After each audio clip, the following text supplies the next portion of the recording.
Hello, beautiful human. I am so excited to be talking to you today because we're going to talk about how we can use failure as data. And I know that that is not how our brain normally works whenever we think of failure. We think of what the F, this didn't work out. I'm so upset. I'm so embarrassed. What are people thinking about me?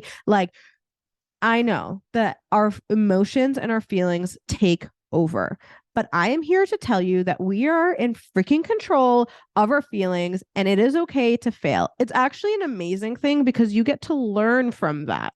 Like, I remember the first year of business, and I know this is like just ridiculous to say.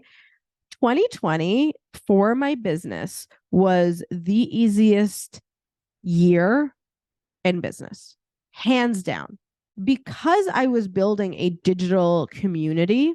And at the time, everybody was going digital. It was so easy for me. It was easy for me to find clients. It was easy for me to create a structure that worked for everybody because everybody was on the same schedule pretty much. It was just so easy. And because I didn't have any setbacks, because I didn't have any failures, I struggled so much in 2021. Like truly, 2021 was just such a bumpy road for me in business because I hadn't experienced any setbacks or failures. And so today I really want to talk about what does happen when we quote unquote fail. And I want to normalize that word, like failing and failure, normalize. It doesn't mean shit, right? Like it literally is data. Everything is data. Just like we say everything is content, every single thing is data.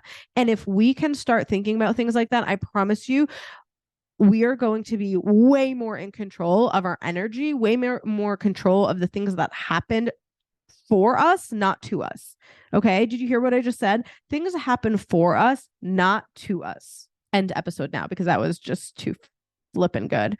But so if we can start analyzing our failures as data, it's going to just help us in our journey. And as we grow, as we set more goals, and we're just way more in control. So 2020, like I said, was such a hard year. It was such an easy year. 2021 was just such a bumpy year.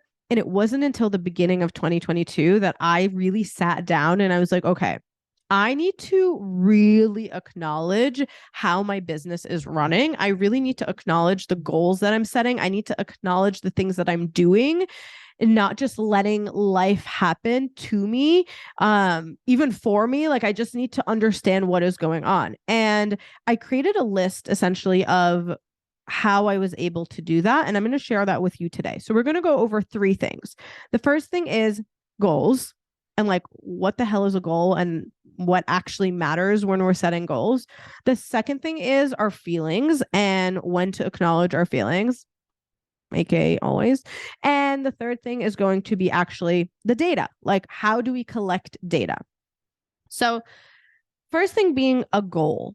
We are so passive sometimes with our goals and we don't even realize it, right? Like, I teach goals a couple different ways inside our course BBA and even my one-on-one clients during our VIP days, during our retreat. Literally every single service that I offer, we talk about our goal, but we talk about it so specifically. And I'm going to give you an example. When we're talking about our goals, most of the time we're talking about like that end result, the outcome, the big picture, right? So thinking about weight loss, I'll just use that because it's the easiest example for everybody, no matter where you are in your life, to understand. So when we're thinking about our goals, most of the time, especially with the new year, we're like, I want to lose weight, right? I'm going to lose weight and I'm going to start working out and eating healthy. And so we do that. We start working out and eating healthy. And after a few weeks, maybe even a month, maybe even 2 months, we stop or we quote unquote fail. We fall off, whatever it is. And we just get so discouraged because it didn't work. But the problem is with that initial goal, it wasn't a clear goal. You didn't have anything to measure. You weren't saying like, okay, I'm going to work out. I'm going to join F45. I'm going to work out 3 times a week. I'm going to meal prep on Sundays, and I'm going to lose 10 pounds. These are numbers that you can actually measure. And if we are clearer with our goals, even having a why behind our goals, I promise you, you will be able to accomplish way more freaking goals than you've ever have been able to do before, because you have something that is actually attainable. Okay. And I'm sure that if you went to like literally any school, you've learned about SMART goals. If you haven't learned about SMART goals are specific, measurable, attainable, rewarding, and timely goals. That's how I teach it as well. And so making sure your goal is very specific, making sure your goal is measurable. You have numbers, you have things that you can actually look at and data to understand. Attainable. Is this something that you can actually accomplish in a timely manner? And what is that reward that you're going to get? What is the benefit of this? Your why has to be so freaking clear. If you do not have a why, you are going to find yourself making so many excuses. But not only having a why that is actually meaningful to you.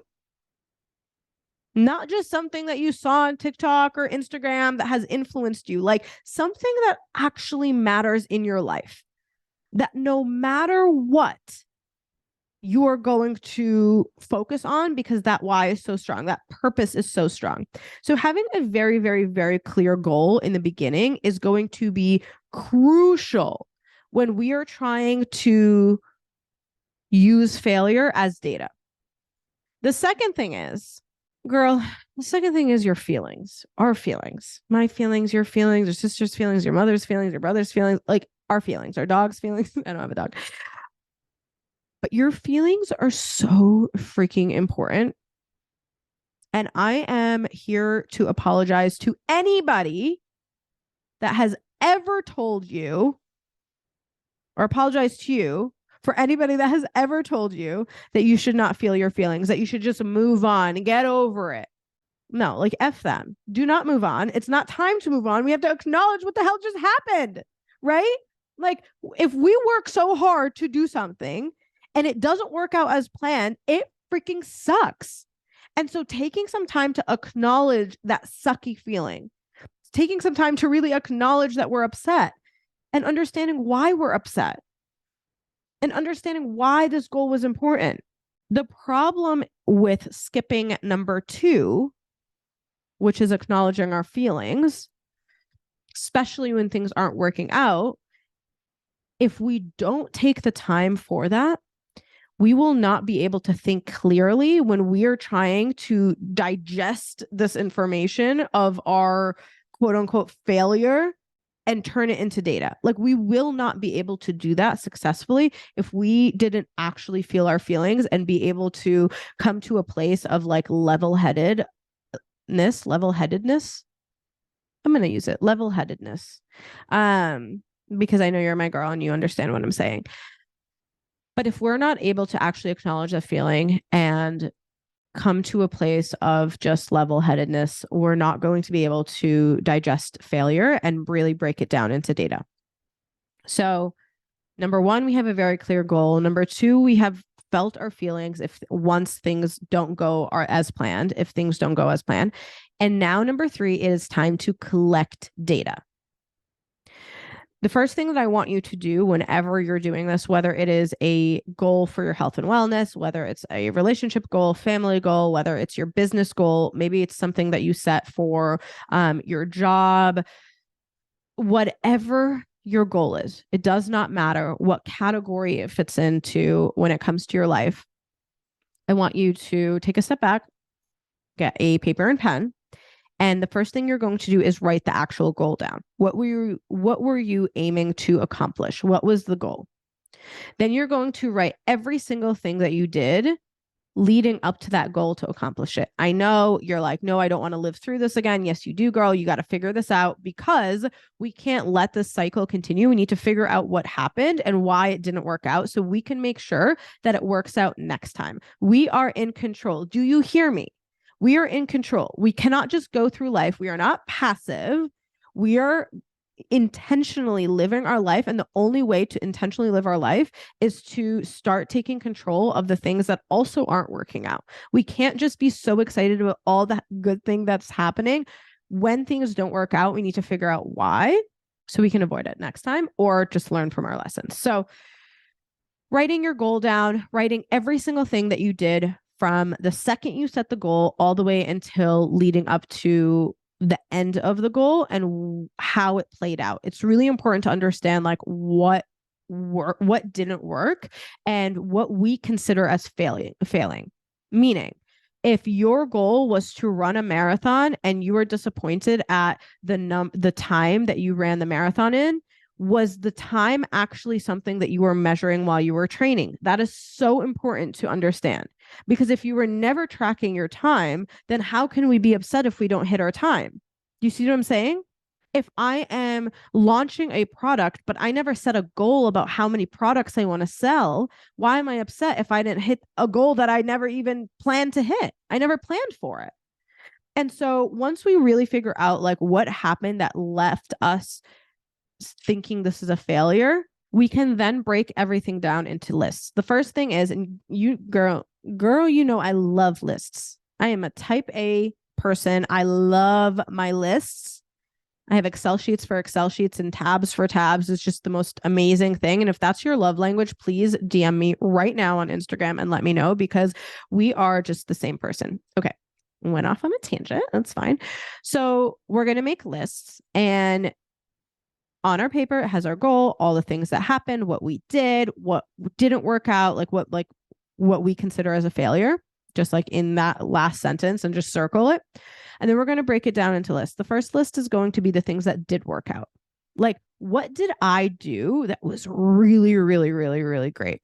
Most of the time, we have to acknowledge the systems that we have in place to accomplish that goal. If you haven't read Atomic Habits, it is such a good book, Atomic Habits, and it talks about the importance of systems rather than the overall goal. And the reason being is, if your system is so good, it's going to be that much easier to accomplish that goal, and your milestones in between are going to be so much more impactful rather than just focusing on that big goal. So thinking about the things that did actually work out. What did I do? Did I have a clear strategy? Did I plan things ahead of time? Was I on a schedule? Like, thinking about the things that you implemented, that you created, the systems that you have in place, maybe the things that did perform really well, the things that provided good feedback, creating a list for that. And then it's really, really important to take a look at everything that you've done and acknowledging the things that you want to change and do better or do differently next time. Being able to create a list of the things that you're going to do differently is going to be so powerful, because you're not, again, in this like motion of just doing things as you go. You are now in so much more control of your life, of your goals, of the things that you accomplish, of the things that you do. And so once you have that list of this is what worked, this is what didn't work, and here are the things that I want to do better, you can then create another plan that implements a combination of the things that did work and the things that you want to do differently. And now you have a new plan that you can then implement. Once we have this plan, I'm telling you, there is just this like wave of comfort, of relief, because you're like, okay, I now know what to do. Because there is nothing worse than just feeling like, I don't know what to do right now. Like, I don't know where to start. I don't know what to do. That is a very scary feeling, and it makes you feel very alone. And I don't ever want you to feel alone. And so I want you to take some time to really think about your plan, because it will make you feel so much better when things don't work out.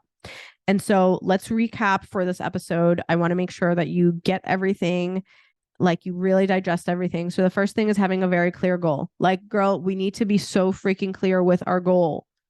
Have it be something that you can measure.